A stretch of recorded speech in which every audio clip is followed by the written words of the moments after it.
They were, at the time, rated supposedly as the fastest four-door production car in the world. And it seemed that nothing could get in their way. A straying cardboard carton attaches itself firmly to Moffat's radiator, which is certain to cause apprehension in the Ford pit. Marsden talks of taking immediate action. Yes, it's surprising what can happen in motor racing. The best prepared cars can pick up a cardboard box. So we're just looking at it now. We'll possibly pull him in very quickly, pull it off and get him straight out again.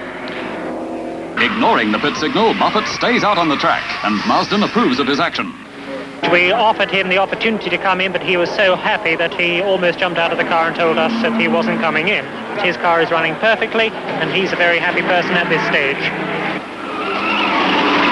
Now being lapped regularly, drivers of the slower cars are making conditions fairly comfortable for their faster counterparts. Harry Firth, who had become Holden's team manager, was now feeling the heat from the GTs. Harry Firth sounds philosophical.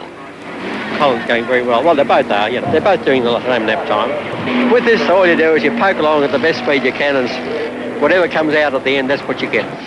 The Ford team manager's obviously happy with Moffat's first pit stop. We have a time at about 1 minute 50, and for that we have put on at least 30 gallons of fuel and done 4 complete tyres.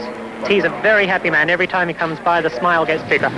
On Conrod, in the last of the 130 laps, Moffat is a happy man as he approaches Murray's Corner. After 500 miles, I can assure you this is the happiest turn a driver can make, is this left-hander onto the straight, waiting for the jubilation of his pit crew to give him the wave finishing the race.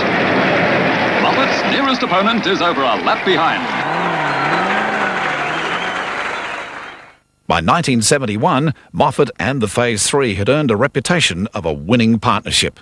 Everything was on the edge. The cars were actually very, very bad racing cars in that they were on the edge of being dangerous at any one time. And again, I go back to the praise for the Falcon for being so strong and also for the drivers for being so brave.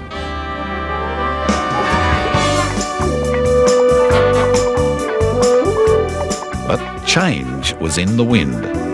The square-bodied Falcon was about to move over for a sleeker, smoother, more streamlined car.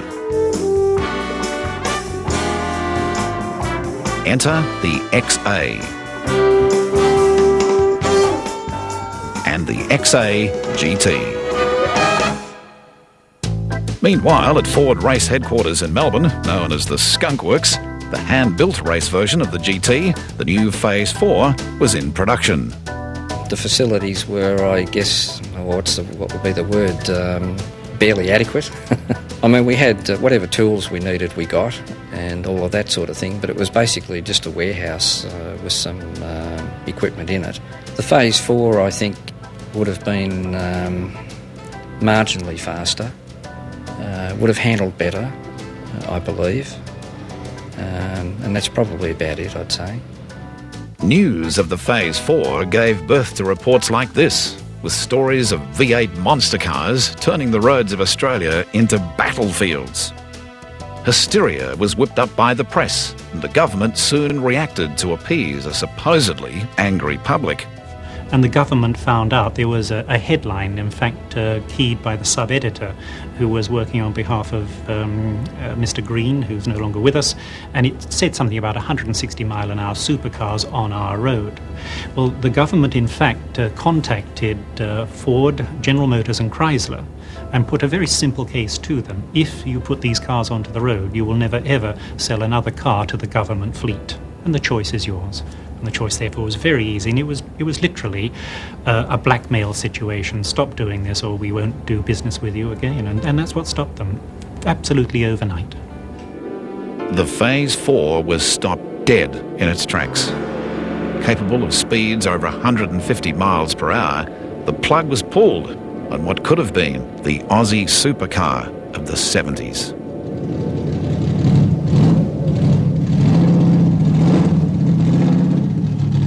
But a handful of Phase 4s were made, 4 in total.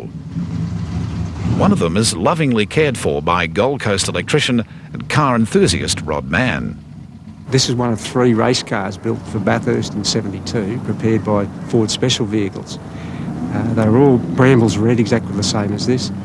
They built 3 race cars and 1 production car. And in mid-72, with the supercar crisis, they banned the Phase 4, and these 3 cars were sold out to various people around Australia. This is now exactly as it was in 72. It's back to the ride height it was in 72, and the side exhaust systems as it was built for racing.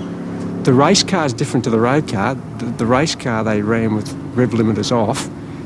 They would run to 7,500 revs in top gear, and that's around 160 to 170 mile an hour. The whole car is fully seam welded. The roll cage is an integral part of the car.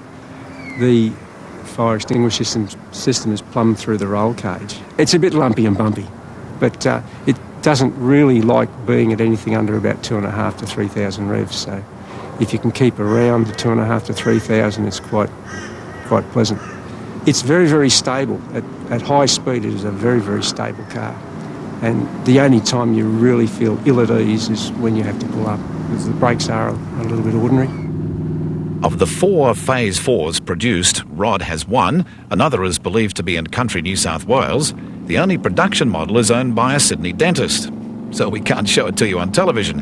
And the last was rallied by Bruce Hodson, but later destroyed in a car accident by a Commodore towing a caravan.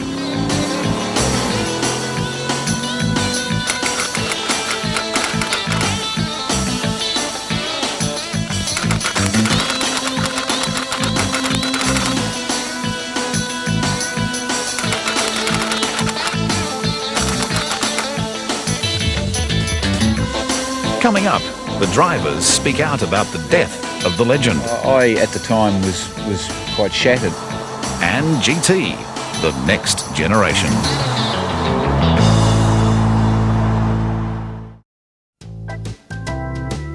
The end of the Phase 4 didn't mean the end of the GT. In 1973, car parts originally destined for the Phase 4 were instead used in a vehicle called the XA GT Special, officially known as RPO 83. When we were stopped by the government on the Phase 4 programme, of course Ford had 200 car sets of these parts that were already due for production. So they had to get rid of them. So some of the parts, some of the special locking differentials and what have you, they just sold them out to the industry. But a lot of the parts, they decided to put them onto cars. And in fact, there was a famous RPO numbering given to a range of vehicles that supposedly had a lot of the Phase 4 parts. That same year saw the new XB GT, very similar to the XA, the most visible difference being the coloured bumpers. But new pollution laws saw the engine bridled. It looked like the Mustang-bred legend had finally been broken in. Then there was the final nail in the coffin. Ford decided to pull the pin on its motor racing program. And the GT was a car that couldn't survive without the image of the race model. So as we lost the race model, we knew eventually that the GT, in fact, would be swallowed back into being a car that really was much too similar to the standard Falcon, and it was easy to predict the end of the GT as we lost the race program. In June 1976 came the long-awaited call from head office. The Falcon GT was dead. The car that had pushed Australian motor racing was to be finally put out to pasture. The Australian motoring world was never to be the same again. When the GT stopped production with the XB model, I at the time was quite shattered as a car enthusiast and I guess a self-confessed petrol head. I was disappointed that it was the end of an era, or so I thought. But eventually, at the end of those 10 years, these supercar Falcons were deemed to be too fast for the man in the street. I was kind of disappointed. It was the passing of an era. It certainly had served its purpose well. I don't regret it at all. It was a sad time because, you know, in those days, I can remember the sticker that we had made, and it had, we used to put on the back of our car, it said, ban low-performance drivers, not high-performance cars, you know. For almost a decade, the GT had ruled the road. Now they were destined to become nothing more than fondly remembered legends.